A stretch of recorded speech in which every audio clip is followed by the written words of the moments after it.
Assalamualaikum warahmatullahi wabarakatuh. Selamat datang kembali di channelnya Mas Eka nih. Masih bareng sama Mas Eka pastinya. Apa kabar para warga sekolah? Semoga dalam keadaan sehat selalu dimanapun para warga berada nih ya.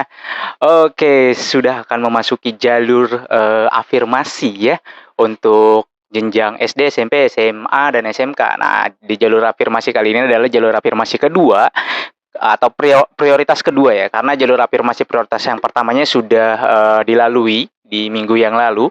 Jadi yang akan ada ini adalah jalur afirmasi yang kedua, yaitu untuk para warga yang memiliki KJP, PIP, DTKS, kemudian Mitra Trans Jakarta dan KPJ ya.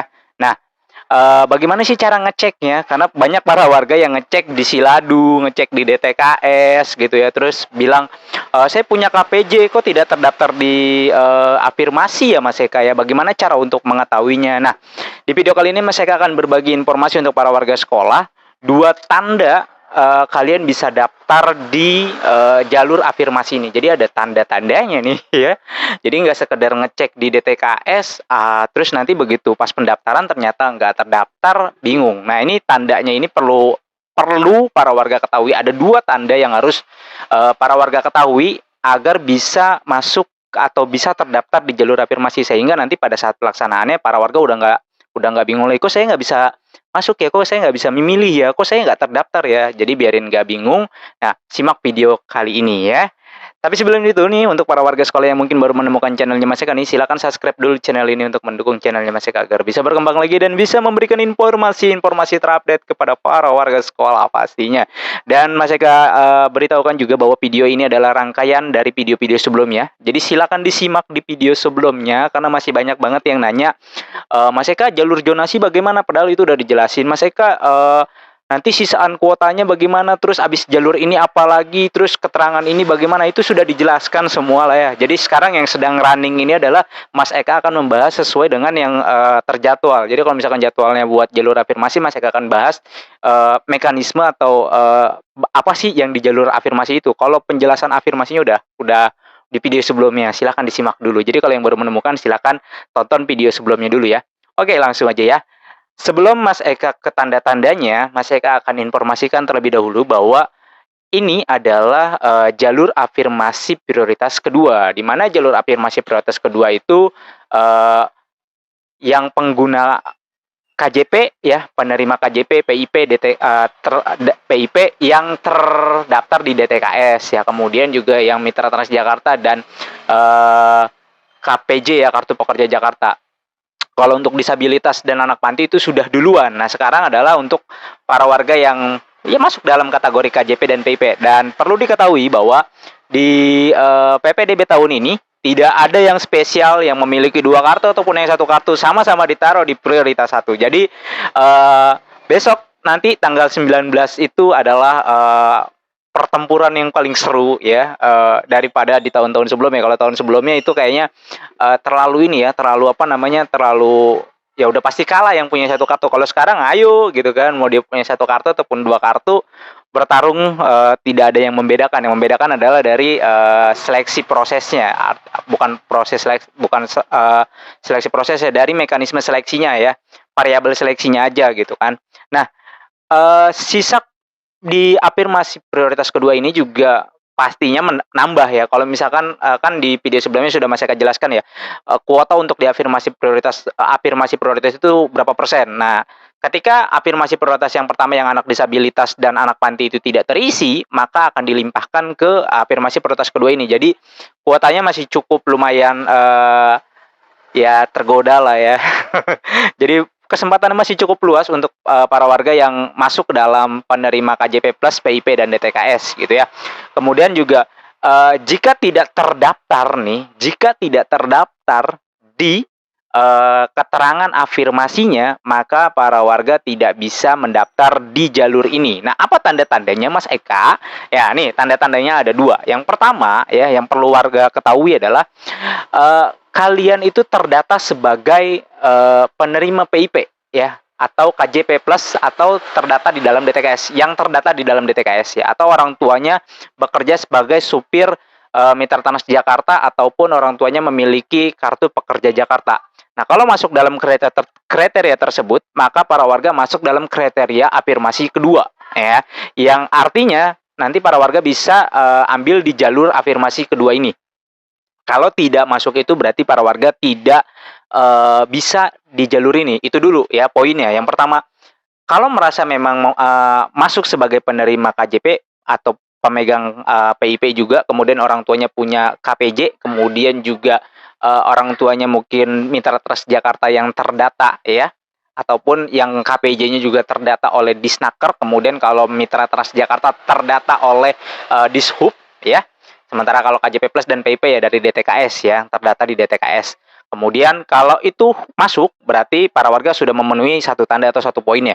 Terus yang kedua adalah tertera status afirmasinya di akun PPDB para warga sekolah. Nah, ini caranya sudah Mas Eka bahas di video sebelumnya. Cara melihat kalian masuk di jalur afirmasi atau tidak. Silakan disimak di video sebelumnya ya. Jadi kalau memang nanti tertera di status afirmasinya di akunnya seperti tanda ini ya, seperti ini gambarnya, berarti para warga itu bisa mengikuti jalur afirmasi. Pertanyaannya muncul pasti, Mas Eka saya ditandanya cuma muncul KJP doang gitu kan, nggak seperti yang dicontohin Mas Eka yang ada KJP terus apa namanya slash atau strip PIP slash DTKS gitu kan. Itu bagaimana? Saya cuma muncul DTKS-nya doang Mas Eka. Saya cuma muncul PIP-nya doang Mas Eka. Itu bagaimana? Katanya kan harus terdaftar di DTKS gitu ya. Nah, kalau terdata atau muncul di situ salah satunya, baik itu KJP, PIP ataupun DTKS, insya Allah nanti bisa ya. Nanti tinggal dicoba dipilih masuk di jalur afirmasi, kemudian pilih sekolah. Cara pemilihan sekolahnya juga sudah Mas Eka jelaskan untuk jalur afirmasi. Silakan disimak di video sebelumnya. Ya, jadi dua tanda itu kalau para warga terutama yang terakhir tuh ya, begitu masuk di akun PPDB-nya, kemudian cek di jalur afirmasi, ada muncul tandanya status afirmasinya, maka para warga bisa mendaftar di jalur afirmasi. Walaupun di situ mungkin tertulisnya KJP Plus atau PIP aja atau DTKS aja, atau bisa juga dari KPJ atau bisa juga dari Transjakarta, minta Transjakarta. Lah, bagaimana Mas Eka kalau misalkan saya ngecek di Siladu, di webnya Siladu atau di web DTKS, muncul datanya, tapi kenapa saya tidak muncul di jalur afirmasi?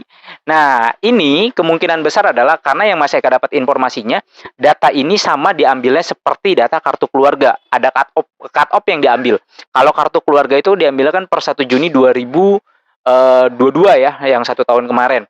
Nah, untuk yang KJP Plus, kemudian yang DTKS dan PIP serta KPJ dan Mitra Trust Jakarta, itu yang Mas Eka dapat diambil per Februari 2022.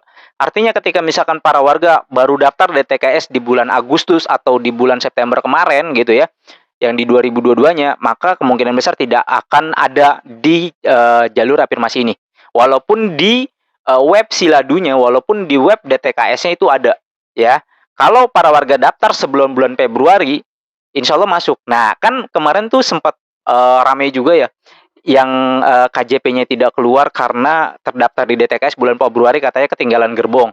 Nah, berarti itu data yang dipakai adalah data tahun 2021, sementara data yang DTKS tahun 2022-nya belum digunakan. Itu untuk yang KJP, ya kan? Kalau Mas Eka simpulkan seperti itu dari keterangan yang viral video itu beredar gitu ya. Nah, kemungkinan besar untuk yang data DTKS, KJP dan PIP juga demikian, diambil datanya itu kemungkinan di bulan Februari ke bawah, ke belakang gitu kan, bukan ke atas. Berarti Februari, Januari, terus Desember 2021 ke belakang, itu kemungkinan data itu yang diambil sehingga muncul datanya hanya itu. Karena ada yang di tahun 2023 ini ya, di tahap 1 ini tidak menerima lagi KJP ya, tidak ada datanya di web KJP-nya dan memang sudah dinyatakan tidak menerima KJP lagi tahap 1 tahun 2023, tapi begitu dia mengecek di webnya WPPDB di jalur afirmasi, dia masih terdata. Nah, berarti kan data ini masih data yang lama, bukan data yang baru, kan begitu ya. Nah, ketika sudah seperti itu, ya berarti itu rezekinya para warga, tinggal daftar aja ya, selama dia tertera di situ status afirmasinya, insya Allah bisa daftar. Kemudian para warga juga ya itu tadi ya, di luar ketentuan afirmasi 2 yang tadi itu kayak misalkan KJP Plus, PIP, terus KPJ, kemudian masuk Mitra Transjakarta atau masuk di dalam DTKS, di luar dari itu maka tidak bisa gitu ya. Jadi kalau di luar itu maka tidak bisa mendaftar di jalur afirmasi. Mas, saya dapat bantuan BPAB apalah gitu kan.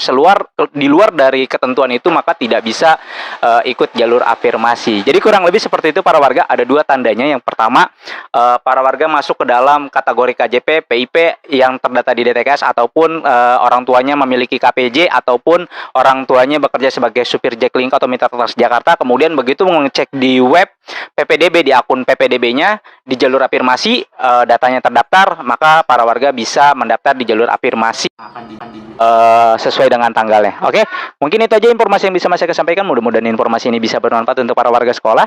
Silakan bagikan video ini kepada para warga lainnya agar para warga lainnya juga bisa mendapatkan informasi yang sama. Mas Eka undur diri, sampai jumpa di konten berikutnya. Wassalamualaikum warahmatullahi wabarakatuh.